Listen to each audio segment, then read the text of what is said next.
अगर नामकरण संस्कार कोई आदमी होता तो उसका क्या नाम होता? उसका नाम योगी आदित्यनाथ होता। उत्तर प्रदेश में योगी आदित्यनाथ अपने आप में एक खास छवि लेकर उतरे हैं। जब हफ्ते भर तक यूपी में कोई काम नहीं होता है और सिर्फ अपराध होते रहते हैं तो योगी आदित्यनाथ किसी एक चीज़ का नाम बदल देते हैं। मुझे ऐसा लगता है कि जब यूपी में तमाम चीज़ों के नाम बदल जाएंगे और नाम बदलने के लिए कुछ नहीं बचेगा तो योगी आदित्यनाथ अपना नाम भी बदल सकते हैं। वैसे प्रधानमंत्री मोदी ने उन्हें एक नया नाम भी दिया था। यूपी में एक व्यापारी से पुलिस का एक अधिकारी 6 लाख रुपए की घूस मांगता है। व्यापारी इस बात के लिए मना करता है कि लॉकडाउन के इस दौर में उसके पास पैसा नहीं है। पुलिस का अधिकारी कहता है कि पैसा नहीं दोगे तो तुम्हें अपनी जान से हाथ धोना पड़ेगा। व्यापारी एक वीडियो बनाता है जिसमें वो ये बात बताता है कि उसको पुलिस से जान का खतरा है, उससे 6 लाख रुपए की घूस मांगी गई है। वीडियो बनाने के कुछ घंटों बाद ही व्यापारी की गोली मारकर हत्या कर दी जाती है। सबसे ज़्यादा निराशाजनक ये है कि उस व्यापारी ने योगी आदित्यनाथ यानी उत्तर प्रदेश के तथाकथित मुख्यमंत्री से भी इस बात की शिकायत की थी। उसके बाद भी व्यापारी की जान नहीं बच पाई। व्यापारी का नाम इंद्रकांत त्रिपाठी है। वो खनन के व्यापारी थे। गोली लगने के बाद उन्हें कानपुर के अस्पताल में भर्ती कराया गया जहां उनकी मौत हो गई। अब सवाल यह है कि उत्तर प्रदेश में कानून व्यवस्था एकदम चकाचक है कहने वाले योगी आदित्यनाथ के मुंह से एक भी शब्द नहीं निकल रहा। आप लगातार उत्तर प्रदेश की कानून व्यवस्था का गिरता स्तर देख रहे हैं। आपने शुभम मणि की हत्या देखी, आपने कानपुर का कांड देखा जिसमें 8 पुलिसकर्मी भी मारे गए, उसके बाद आपने नोएडा में एक पत्रकार की मौत देखी, उसके बाद आपने एक और पत्रकार की हत्या की बात सुनी। बलात्कार की खबरें आप सरेआम आए दिन सुन रहे हैं। मगर ये जो व्यापारी का मसला है ये इसलिए खास हो जाता है कि ये खबर पुलिस तक पहुंच चुकी थी कि उसकी जान को खतरा है। ये खबर योगी आदित्यनाथ तक भी पहुंच गई थी कि उसकी जान को खतरा है। फिर भी उत्तर प्रदेश की पुलिस और पूरी सरकारी व्यवस्था और पूरी राजनीतिक पार्टी मिलकर के एक व्यापारी की जान को नहीं बचा पाई। ये सिस्टम की नाकामी नहीं है, ये सिस्टम की वो साठगांठ है जिसे जो भी उजागर करने की कोशिश करता है उसे मार दिया जाता है। व्यापारी की मौत के बाद उसकी भतीजी का भी एक वीडियो वायरल हो रहा है। उसकी घर की सदस्य और वो लड़की जो बात कह रही है उसको बड़े ध्यान से सुनिए। इस वीडियो में वो लड़की साफ कह रही है कि चाचा की हत्या के बाद परिवार के किसी और सदस्य की भी हत्या हो सकती है। हम पर बड़ा खतरा है, सरकार हमारी मदद करे। लेकिन अभी तक मदद के नाम पर सिर्फ डीएम को तबादले के तौर पर किसी और शहर भेज दिया गया है। नमस्कार, मेरा नाम शिप्रा पांडे है। मैं आप सभी से हाथ जोड़कर प्रार्थना करती हूँ कि आप हमारी मदद करें। हमारा पूरा परिवार आज संकट में है। मेरे चाचा इंद्रकांत त्रिपाठी जो कबरई के लाइसेंसी विस्फोटक और क्रैशर के व्यवसायी हैं, 8 तारीख को एसपी महोबा मणिलाल पाटीदार द्वारा उन्हें गोली मरवाई गई। मेरे चाचा को उनकी हत्या की एसपी द्वारा आशंका पहले से ही थी, क्योंकि एसपी मणिलाल पाटीदार ने उन्हें बुलाया था और उनसे कहा था कि तू मुझे हर महीने 6 लाख रुपए दे। अगर तू नहीं देगा तो मैं तेरे परिवार और तुझ पे इतने फर्जी आरोप लगा दूंगा सट्टेबाजी के और अवैध विस्फोटक के कि तू चाह कर भी कभी भी जेल से वापस नहीं आ पाएगा। चाचा ने कहा कि मेरा धंधा ठप पड़ा है सर, मैं आपको हर महीने 6 लाख रुपए नहीं दे सकता हूँ। इस पर उन्होंने खूब गाली गलौज किया और ये कहा कि अगर तूने इसके बारे में किसी को भी बताया, किसी भी मंत्री का फोन करवाया, किसी को भी मेरे खिलाफ कंप्लेंट की तो मैं तेरी हत्या करवा दूंगा। चाचा देने में असमर्थ थे, इसीलिए उन्होंने फैसला किया कि वो प्रेस कॉन्फ्रेंस करेंगे और पूरे सबूत पत्रकारों को देंगे और साथ ही साथ उन्होंने लिखित रूप में सबूतों के साथ शिकायत योगी आदित्यनाथ जी को की थी।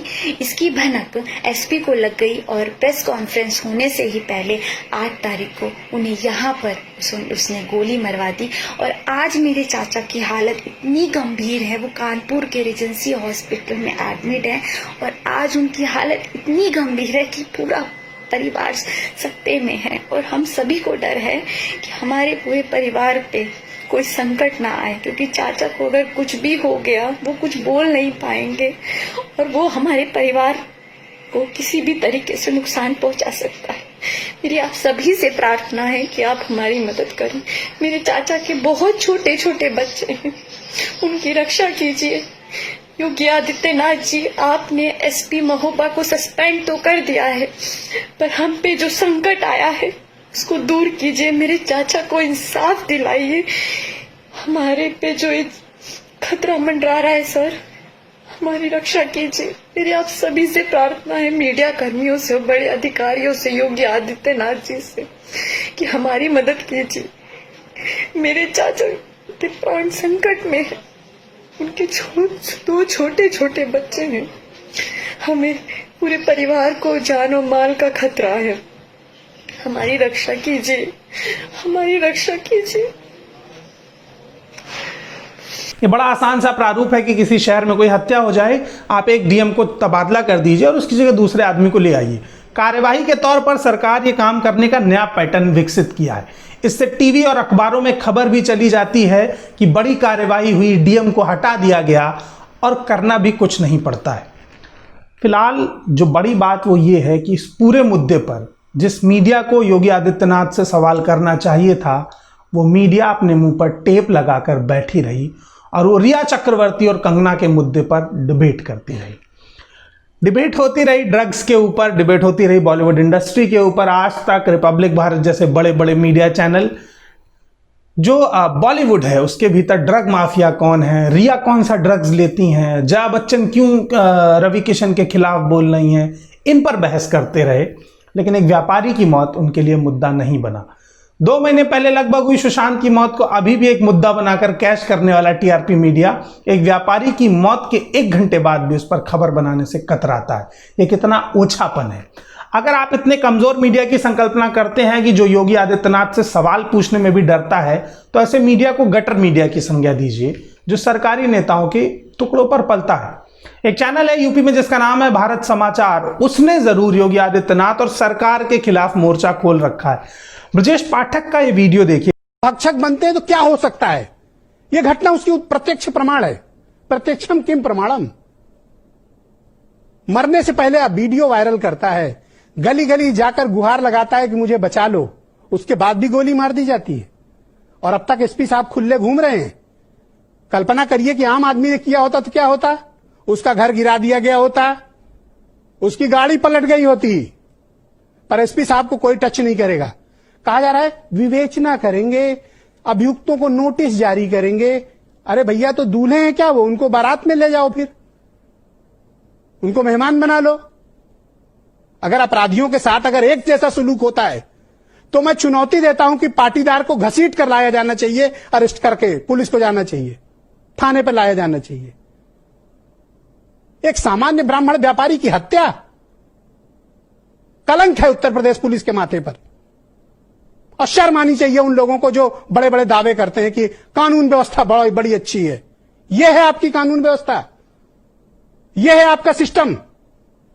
किसने रिकमेंड किया था कि एसपी मणिलाल पाटीदार एसपी महोबा बनाए? अप्रूवल किसने दी थी? समीक्षा के नाम पर क्या होता रहा?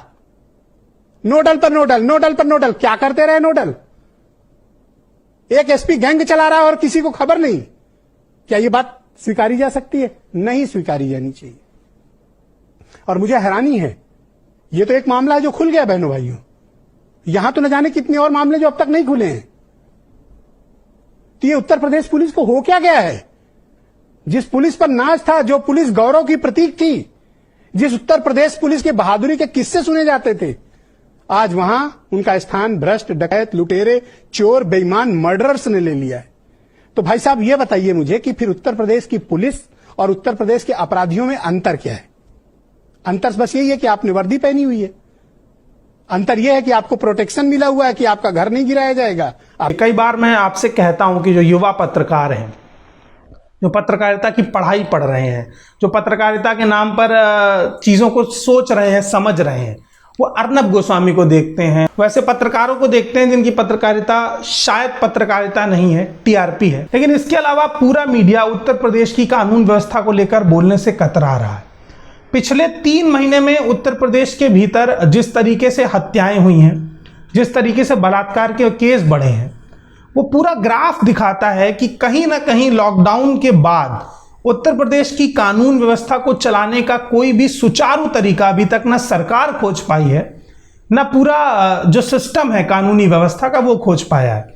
इससे पहले उत्तर प्रदेश में तमाम तरीके की बातें हो रही थी कि योगी आदित्यनाथ ने कानून व्यवस्था को एकदम सुदृढ़ बना दिया है, एनकाउंटर हुए थे, उसके बाद ऐसा दर्शाया गया था कि अब यूपी क्राइम मुक्त हो गया है। लेकिन क्या क्राइम मुक्त स्टेट के भीतर एक पत्रकार को दिन दहाड़े गोली मारी जा सकती है? ये इस देश का अनपढ़ आदमी भी बता सकता है कि अगर दिन दहाड़े किसी व्यापारी या पत्रकार को गोली मारी जा रही है तो कानून व्यवस्था किस स्तर पर है। अगर आप अब भी तय करने की स्थिति में नहीं है तो मेरी ये बात मानिए कि वो दिन दूर नहीं है जब आपके घर में घुसकर भी कोई आपको गोली मारेगा और कानून व्यवस्था का हवाला देकर के सरकार फिर बच जाएगी, मगर आप अपने किसी व्यक्ति को खो देंगे। इस बात को इतनी आसानी से मत लीजिए। मैं एक और छोटा सा वीडियो आपको दिखाऊंगा। ये वीडियो कानपुर के ही किसी थाना क्षेत्र का है, फिलहाल इसकी पुष्टि नहीं हुई है। एक महिला बलात्कार के मसले की रिपोर्ट लिखाने थाने पहुंची थी तो पुलिस अधीक्षक ने कहा कि अगली बार आप अपने कुछ कपड़े फाड़ कर आइएगा, तब हम FIR लिख लेंगे। अब की बार आना, ब्लाउज फाड़ के आना, समझी? हाँ, ब्लाउज फाड़ के आना, साला फिर मैं उनको खेलूंगा ठीक से। ये इस देश की पुलिस का और पुरुषवादी समाज के बात करने का नजरिया है कि वो इस तरीके की केस पर, इस तरीके की समस्याओं पर कैसे रिएक्ट करता है। उत्तर प्रदेश देश का सबसे बड़ा राज्य है जो नंबर 1 पर है रेप के मामले में, और जब वहां के पुलिस अधिकारी इस तरीके की भद्दी टिप्पणियां करते हैं तो आप समझ सकते हैं कि रेप और हत्या के मामले यूपी में क्यों बढ़ रहे हैं।